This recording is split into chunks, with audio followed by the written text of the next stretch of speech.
The DOJ has opened a federal civil rights investigation. Steve? Thanks so much, Alison. Now, on my first night sitting in this chair, we covered a horrific terror attack the day before, as terrorists drove a car into innocent people on London Bridge. What we saw yesterday in Charlottesville was evil, just the same. And we should treat it just the same. Start by calling it what it is: white supremacist terrorism. Make sure we're clear about its extremism. When we see an Islamist attack, it's right to say this doesn't represent Islam. And it's right to say tonight that white supremacists do not represent populism. I've said many times that we will only defeat Islamist terror by confronting the backward ideology that drives it. Equally, we will only defeat white supremacist violence by confronting the hateful ideology that it feeds on. That the problems white people suffer today, especially the white working class, are all the fault of foreigners or people of a different race or policies designed to fight racism. That's just not true. Take a look at this chart. It shows what's happened to incomes in America since 1967. The top line shows the average income for white people. The line underneath for black people. You can see right there what's driving our populist revolution. In 4 decades, incomes for the poorest Americans have barely risen, while the income of the richest has practically doubled. But at every single level, black people earn less than white people. There is so much anger in America today, so much judgment and intolerance of other people. We need to isolate the extremists and unite behind a positive populist agenda that helps working people of all backgrounds, the people who've been left behind by the failed elitist policies of Republicans and Democrats over the last 40 years. We need to be open-minded if we're going to build support for solutions that turn things around. To my friends on the left, I'd say, people who want to control immigration are not racist. They just think that's part of an economic agenda that helps working Americans. To my friends on the right, I'd say, racism is real. It's not made up by Black Lives Matter. It hurts millions of our fellow citizens every day.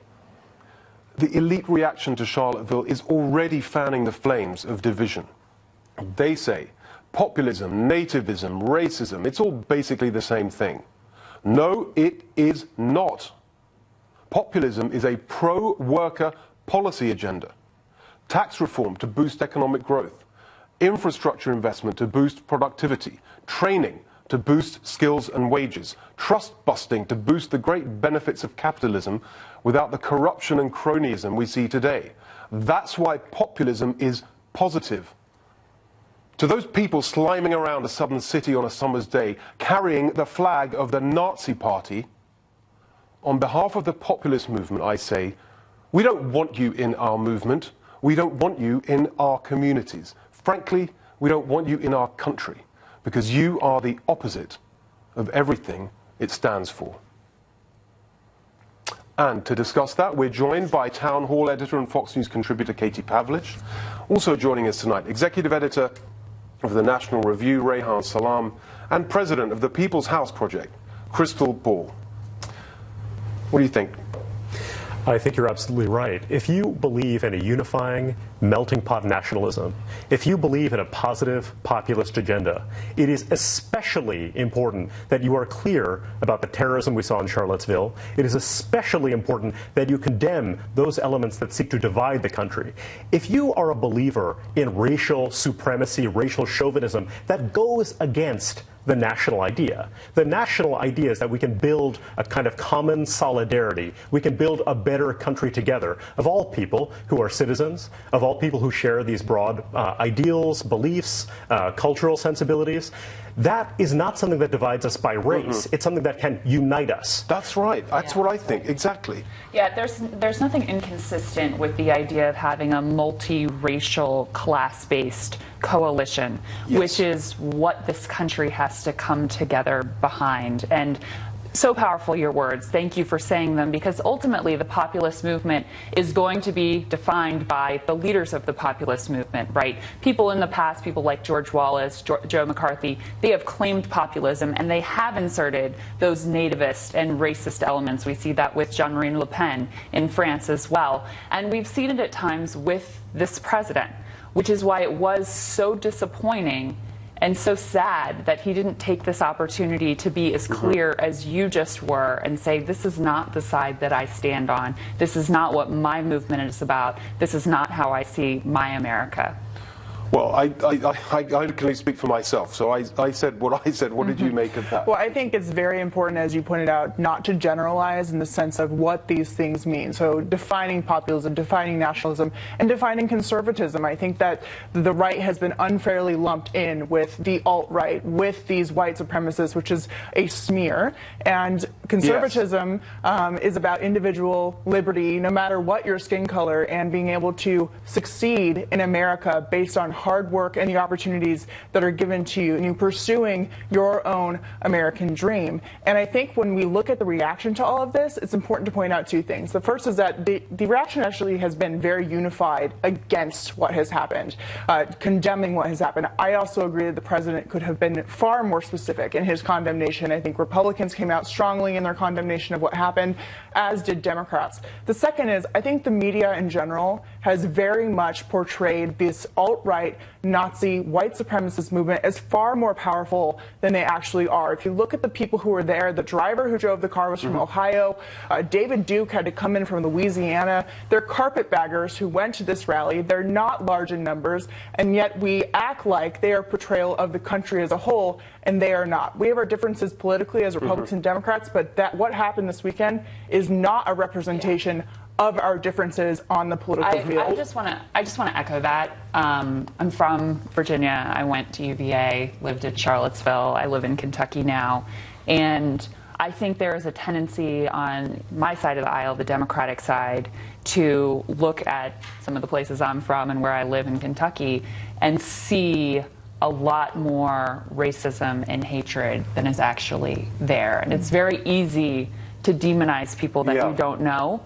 I think there has been a lot of that has unfortunately happened on the Democratic side of the aisle that has to change. And on the other side, I think we have seen from this president, as you pointed out, look, every country is going to have an immigration policy. That's a fine debate to have, and it's not clear whether immigration in large scale really hurts or helps working class people. So that's a fine debate to have.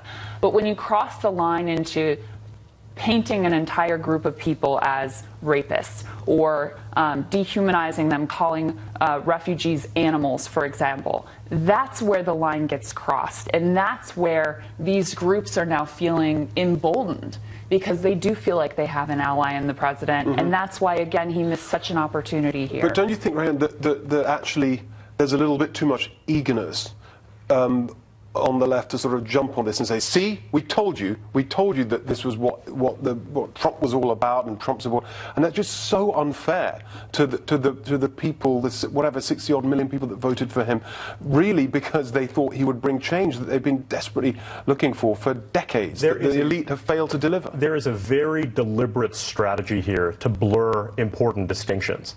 So basically, you have activists on the alt-right, to Katie's point earlier, who deliberately want to become victims. They actually want to provoke a violent response, and then in doing that, the idea is that you rally people behind you, and then you further polarize the debate. Similarly, there are folks on the left who want to blur distinctions, make it seem as though people like me, who believe that responsible border control and a national interest immigration policy is a smart and good thing to do for the country, for all people, but then to say that, oh wait, that necessarily means that you yourself are some kind of racial nationalist. And then by polarizing it, what you can do is you can raise money through direct mail, you can gin up a lot of clicks, you can gin up a lot of excitement, but you actually poison the discourse. And then that's the way that extremists try to grow their constituencies, by blurring those distinctions. I thought you put that really well.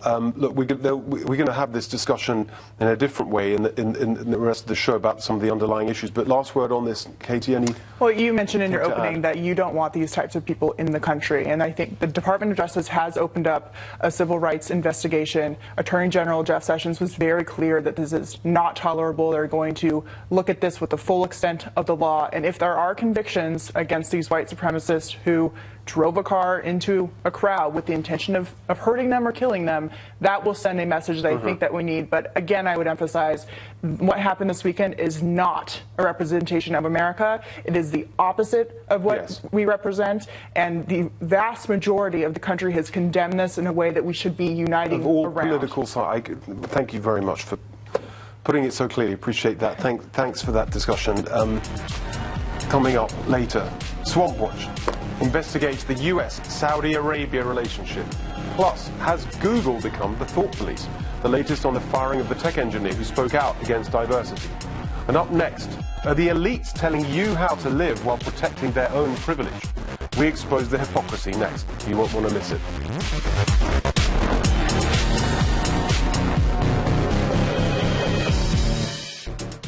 It's a disturbing theory. The elites using urban development policy to protect their privilege while working Americans struggle to get by. Is this the new class war?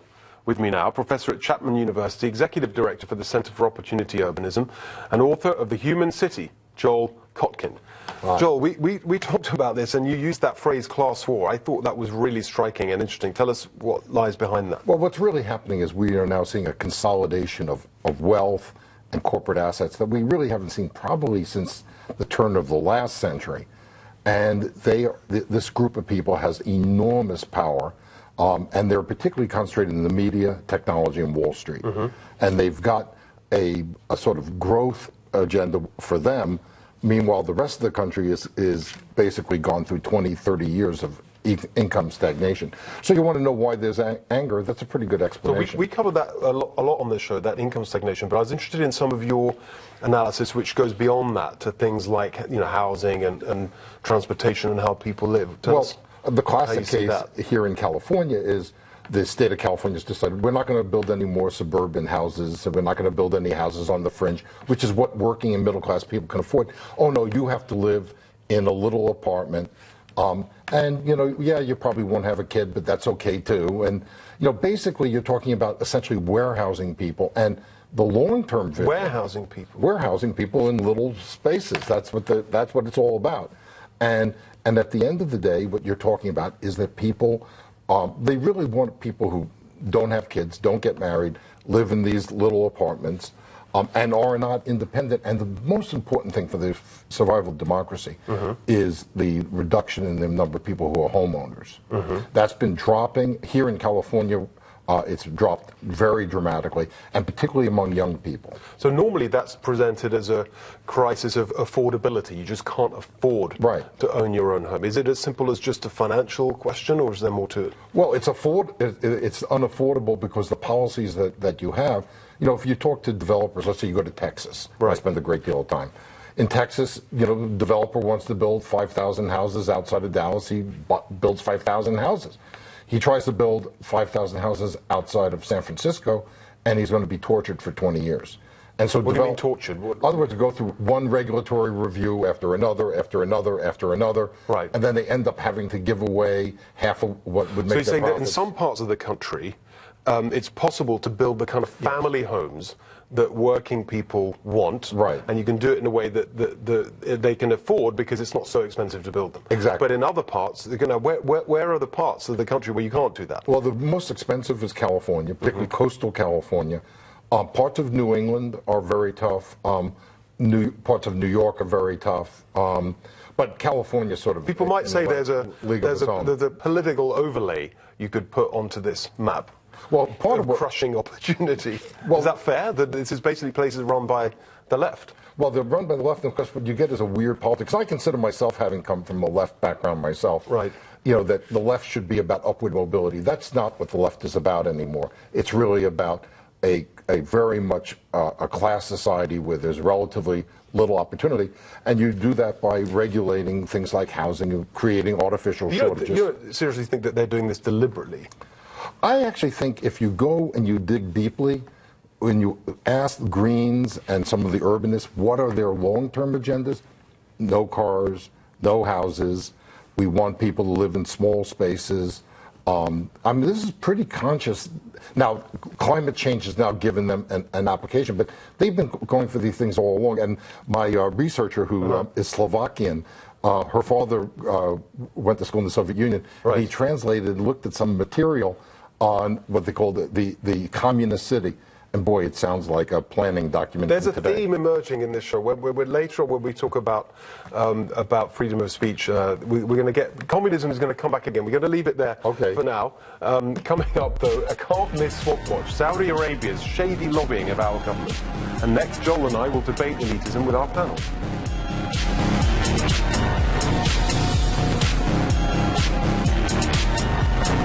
Welcome back to The Next Revolution. We're back here with Joel and our panel. So, Katie, what did you make of what he was saying there about the looming class war? Oh, well, I'm interested to see what you have to say about Washington, D.C., because, as you know, the 5 richest counties in the country are right outside of Washington, D.C. So does that have to do with the federal government propping up the market, or does that have to do with something else? Oh, it's definitely the federal government, people working for the government who do better now than people in the private sector. And then you've got all the various people who inhabit Washington who make lots of money. We cover them a lot on Swamp Watch. I remember Washington 25, 30 years ago. It is so much more like a elite city than it was then. And there's obviously lots of money that's being minted there. Yeah. I mean, I think one of your insights that cities are made up of the servers and the served, right? I think is a really important one, because I just moved from Manhattan to Kentucky. Oh, wow. So and I'm from Virginia, so Kentucky actually feels very much like home. But we do have this illusion when you live in a city that it's this great multicultural rainbow and all people of all classes together. But in reality, you're living very different lives, going to different schools, living in different neighborhoods. I remember very much feeling uncomfortable with the experience of every day going and having my $12 salad. Every person in line to get the $12 salad was white, and every person serving us was black. And that is that is increasingly the situation in cities. But what I would say is, I don't think that's a particular reflection of the urban environment versus the rural or the suburban environment. I think that's a reflection of an economy that is not working for the many. I mean, the top 3 jobs, the most common jobs in the country right now, are cashier, retail sales clerk, and fast food, which just you can't earn a living wage with them. But the big difference in the urban areas is it's much harder to move into the middle class. Yes, very hard. And so, we did a study at this Center for Opportunity Urbanism. And what was really interesting was what were the best cities for African Americans in terms of upward mobility, home ownership, starting businesses. 13 of the 15 were in the old Confederacy. It completely blew us away. It's very similar findings for Hispanics as well. And is that to do with the point you were making just now about some sort of things we don't often hear about, like policy on housing and zoning and building homes? Is it? Well, there's no question about, like, when you look at what's happening, let's say in a place like Texas, working class Latino household making $75,000, $80,000 a year can buy a decent house. Right, you can live on that. Forget about it. I mean, you're homeless in Orange County or LA. So here's the question. In a way, you could say that you have a new American economy emerging in Texas and other Sunbelt cities, and that this is a more productive, export-oriented economy. So could you say that maybe there's no problem? Those areas are just going to displace the old centers of wealth and power on the coasts? I'm not sure, because we have such a concentration of tremendous wealth, particularly in Silicon Valley and Wall Street. And we are not investing in the kind of economy that will lead people towards upward mobility. Now, I think you see more of that in Texas, you see more of it in Tennessee, you see more of it in certain parts of the country. But fundamentally, the economy is becoming more concentrated, more dominated by a very small number of players. Monopolized, and I think the suburbs are about to take a huge hit with the decline in retail. Suburban malls are going to be going under. A lot of these stores are already in bankruptcy, and that's going to be a hit on suburban community life, which I think the decline of community in our country is another huge issue. But it could be an opportunity, something that we write about, which is that we could build housing. If one way of dealing with the housing shortage is to take the surplus retail space and do something with it. That's fascinating. Crystal, just before we go, I just wanted you to, I'm fascinated in what you're working on now. In terms of, it's not exactly a policy solution. It's not one policy, right. but it's an approach to trying to rebalance this economy. I just is really interesting. Yeah, I mean, we're focused on this is the People's House the Project. People's House Project is dedicated to supporting working class candidates, people who actually know what it's like to sit at the gas pump and wonder if your card is going to work, and know what it's like to live on the edge and be one illness or one accident away from the financial cliff, because the elites have failed us on both sides. You're absolutely right, and I'm a Democrat, and I think we need a totally new approach and lens of leadership. So we're supporting working class candidates like a union iron worker in Wisconsin, teacher in Tennessee, folks like that. To run for Congress. To run for the House of Representatives. I just think that's such a smart way of thinking about it, because actually in the end, if you change the representation, you change the agenda that's brought to the table for every policy discussion. If you know what that cliff looks like, you're not going to sell us out to Wall Street. That's just not going to happen, because this is your family and your neighborhood and your community, and that's so the old that's what we Democrat, basically. That's exactly Which right. is how I would describe myself as well. Okay, well, I'm sorry, we'll have to leave it there. There's a lot more. You've got another book coming out, right? Well, I have one book coming out in the fall, and then another one I'm working on. It sounds like you're going to be back a lot to talk about it. Okay. Sorry, that's all we've got time for there. Thank you very much. Thanks, all of you. Coming up, a lobbyist for Saudi Arabia is working for the White House. The whole story in Swamp Watch. Next.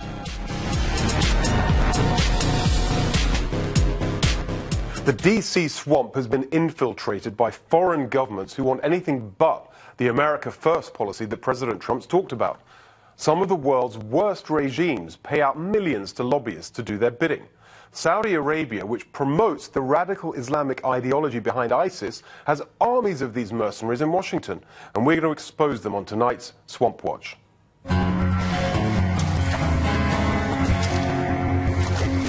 With 15 of the 19 9/11 hijackers and a vicious state religion, Saudi Arabia is more responsible than any other country for the terrorist threat we face today. Here's how former Secretary of State Hillary Clinton put it. On August the 14th, 2014, she emailed John Podesta, yes, him again, that we need to bring pressure on the governments of Qatar and Saudi Arabia, which are providing clandestine financial and logistic support to ISIS and other radical Sunni groups in the region. Isn't it good to know that she wanted to get tough on the Saudis? Until, that is, she needed their money. Between 1999 and 2014, Saudi Arabia forked out over up to $25 million to the Clinton Foundation, with more millions from an affiliated group called Friends of Saudi Arabia. Did they give so generously because they believe in, I don't know, fighting income inequality and empowering women, all while their own government is a feudal monarchy that even bans women from driving? Give me a break. Those donations were given to buy access to and curry favor with Hillary Clinton, who they thought was going to be the next president. And they didn't stop there. John Podesta's own lobbying firm, the Podesta Group, also takes money to lobby for the Saudis. In fact, it's just one of 29 lobbyists and lobbying firms we found that are currently registered to represent Saudi Arabia. And the issues they're pushing are the opposite of what Americans want. Their top priority was to block a law allowing the families of 9/11 victims to sue Saudi Arabia for international terrorism. Eventually, the bill passed, but only after Congress overrode President Obama's veto, the only veto override of the 8-year Obama administration. The Saudis used their vast oil money not just to lobby our government, but to promote Islamist ideology around the world. The basis of today's Islamist terrorism, for ISIS and other groups, is Saudi Arabia's state religion, an extreme and backward version of Islam known as Wahhabism. The Saudis have spent billions around the world building and operating mosques and religious schools known as madrasas that preach Wahhabism. According to a diplomatic cable sent by the American consulate in Lahore, Pakistan, $100 million annually was making its way to clerics in the region from missionary and Islamic charitable organizations in Saudi Arabia and the United Arab Emirates, ostensibly with the direct support of those governments. That's $100 million a year just for one region in Pakistan. But the spending on this hateful ideology doesn't stop there. And like the Soviets used propaganda during the Cold War, the Saudis use even more in the war on terror. While the Soviets spent $7 billion on communist propaganda throughout the entire 20th century, Saudi Arabia has spent an estimated $100 billion to promote Wahhabism around the world. On top of propaganda, They're also spending their oil money on a brutal bombing campaign on their southern neighbor, Yemen, leading to over 4,000 civilian deaths and millions of people displaced. Now, because of their lobbying, and lobbying from our own swampy military-industrial complex, we've armed the Saudis to the teeth through lucrative deals for weapons, fighter jets, radar systems and more. Why are we getting involved in this foreign war that's causing chaos? Some of our elected officials want to push back. Last month, Congressman Ro Khanna, a previous guest on our show, introduced amendments to do just that. He wanted to stop funding the refueling of Saudi aircraft, investigate potential war crimes, and put conditions in place before selling the Saudis air-to-ground missiles. But these amendments were ruled out of order. Why? Here's what Congressman Khanna told me in an email. Saudi Arabia has hired the former chair of the House Armed Services Committee as their top lobbyist. This helps explain why Saudi Arabia still has so much influence on our foreign policy. Clearly, it's not in the US interest to intervene in Yemen, yet we can't even get a full House view on the issue, and the amendments are ruled out of order. That's right, the Saudis have hired former Congressman Buck McKeon, who wants to help ensure their bombers are refueled, that there won't be an investigation, and that the deadly munitions keep flowing. This is exactly what Donald Trump was elected to stop. A lifetime ban on government officials lobbying for a foreign government. But it's still going on. Republican lobbyist Richard Holt has made over $430,000 from the Saudi Foreign Ministry since this January to provide advice on legislative and public affairs strategies. He says he also contacted congressional officers on behalf of the Saudis to discuss an arms deal. What's he doing now? He just joined the President's Commission on White House Fellowships. In fact, there is a slew of former Trump advisors who the Saudis are courting. The day after the President's trip to Saudi Arabia was announced, their Interior Ministry hired the Sonoran Policy Group and paid them $5.4 million. Sonoran has little prior experience representing foreign governments, but they do have close ties to the administration, including the political director of a pro-Trump political action committee, Stuart Jolly, the chief of staff for the Trump campaign in Michigan, Jacob Daniels, and Robert Strick, who represented former Trump campaign manager Corey Lewandowski. With Saudi Arabia spreading the exact same Islamist ideology we're fighting, are those ties that we want to have? Are these really the people we want to jump into bed with? America first means draining the swamp of foreign lobbyists. And let's start with Saudi Arabia. Now, let's get our panel's thoughts. Crystal, any views on this matter? Absolutely. Let me tell you about our friends, the Saudis. This is a country where when a girls' school caught on fire, rather than rescuing them, the religious police sent them back inside to cover. And girls literally burned to death because they weren't properly covered before coming outside. Our friends, the Saudis. Now look, sometimes there's a tension between supporting our values and supporting allies who may have our interests in the region. But now, with the growth of energy production in this country, we don't need these people. Mm-hmm. There's no excuse anymore. What do you think about that, Raheel? I mean, that's the argument that's made, isn't it? There's a realpolitik thing. You know, I remember when I was working in the government, it was always, we have to suck up to these people because they help us with intelligence cooperation or whatever, even at the same time as they're actually promoting the terrorism that the intelligence is supposed to guard against. Where do you... The Saudi regime is reprehensible. There's really no denying that. On the other hand, I'm sorry to say that I think the enemy of my enemy is my friend still applies because Iran is expansionist. They are aggressive. They are moving to undermine regimes throughout the region, and they pose a serious and grave threat to American interests more broadly, including in Afghanistan.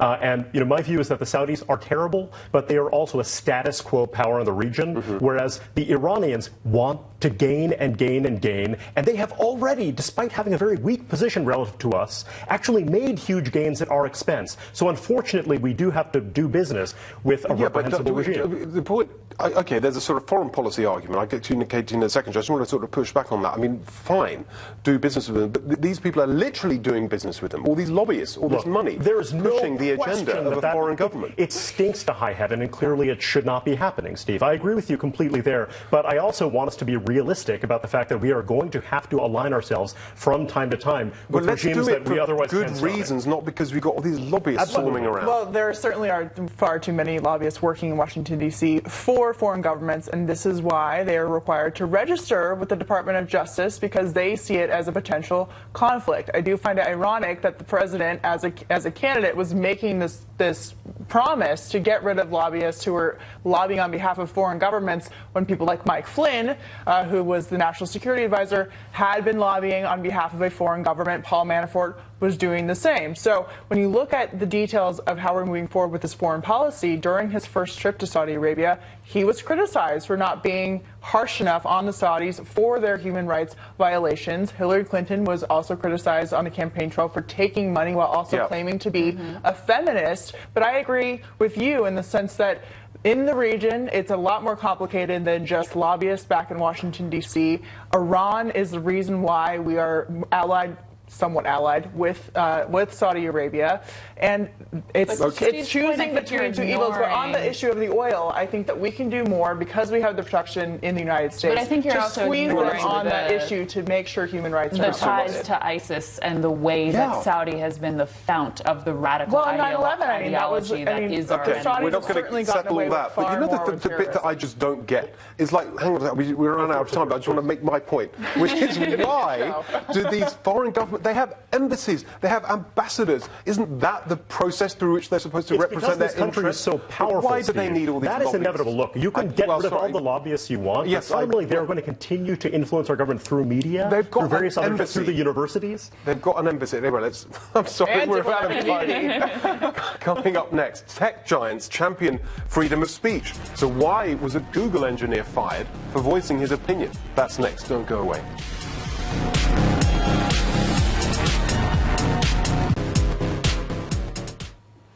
The tech companies used to say they were the outsiders smashing the system. Remember this ad from Apple?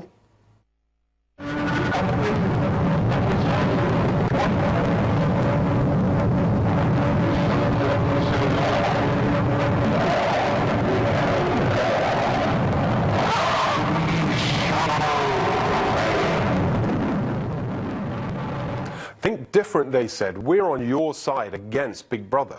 Well, guess what? Now some people are saying they are Big Brother, firing people for thinking different, talking about diversity but imposing uniformity. It is positively Orwellian. Big Brother, of course, is from George Orwell's 1984, but the transformation in how the tech companies are seen reminds me of that other Orwell classic, Animal Farm. The idealistic revolutionaries became the oppressive rulers in that famous quote, "The creatures outside looked from pig to man, and from man to pig, and from pig to man again, but already it was impossible to say which was which." We've had a big, lot's been going on this week, but this was the big thing people were talking about a few days ago. Right. Right in your alley, your neck of the woods. Exactly, up in yes. Google. Oh, look, Google was in trouble this week because they fired an employee for an internal memo, and they claimed that he suggested that women were not capable, as capable as men, of being tech engineers or being in tech. If you actually read the memo that he wrote, he did not say that. The media accused him of saying, even on CNN, that he didn't want women next to computers because they were incapable, which is not true and unfair. His main argument in his work environment was, we have created policies in an effort to be more diverse that actually discriminate against other groups of people and make us more sectioned out rather than able to work together to achieve what our goals are. Now, the question that a lot of conservatives have been asking this week is, if Google is willing to suppress this kind of free speech and just an exchange of ideas inside the company, they are the largest purveyor of information in the world on the internet. Are they also externally suppressing certain ideas on the internet when people are using their search service? Well, and that's something that people are concerned about. Just to be clear, I should also declare my interest here, which is that my wife for many years was a senior executive at Google, so I am familiar with the arguments they've made, and I think what they would say is that, first of all, that free speech is, that's a constitutionally protected thing, but in the company it's different. There's a set of relationships there that actually are different, and also that they're not actually the purveyors of the information. They're helping people find it. Anyway, but if they suppress people from finding it, then that's the problem. Well, I think they're challenge that quite aggressively. I don't know. I certainly am not speaking for them That's now. the question. The deeper, bigger problem that I don't think a lot of us have properly reckoned with is that Google, Facebook, Apple, these companies have an enormous amount of influence over the discourse, not only in this country, but around the world. And that power brings it with it certain responsibilities, right? And one responsibility in this country is protecting First Amendment rights and values. And my concern is that, who knows where this company is going to go? They are responsive to their shareholders, right? They don't want to get sued. They don't want to get in trouble. They don't want to alienate some of their bright-eyed, bushy-tailed engineers who might have a certain set of political views. But the country as a whole and global society as a whole has an interest in preserving open debate and discussion. That means I fear that if they continue moving in this direction, there will need to be regulation of these monopolies as natural monopolies to ensure that they are protecting free speech values. Yes, on the regulating monopoly, the free speech thing. I mean, it's a private company. They can fire this guy. And the problem, this idea that this was thought policing and we're going to shut down any dissent. The problem is actually that this view is quite rampant in Silicon Valley, which is part of why this view that women are inherently less able to do the tech jobs, and so that it is rightfully, that is the view we express. So he is rightfully in the majority at this company because men tend biologically to be superior at this. I also want to point out, we're not just talking about gender here. African Americans at Google make up 2%. How would you feel if you went down the road of, well, racial minorities are also inferior genetically, tend to be at coding, so it's rightful that, but it's a similar argument. There was nothing in his memo that even suggested that women are inferior. He simply talked about women making different biologically less likely, making different choices about the careers that they want, the kind of things that they want to do. It's the same for men. You could make the same argument in different lines of work for men. Fewer men tend to be I'm so sorry. You know what? I knew this would happen. I said I don't want to talk about the gender. I want to make the broader point about political debate, which is not just in relation to tech companies or the corporate sector, but also I think it's related to the whole debate about what's going on in campuses, etc. No more time. So sorry. We've got to go into a break. Coming up next, we'll have a little bit of time for final thoughts from our panel. Don't go away.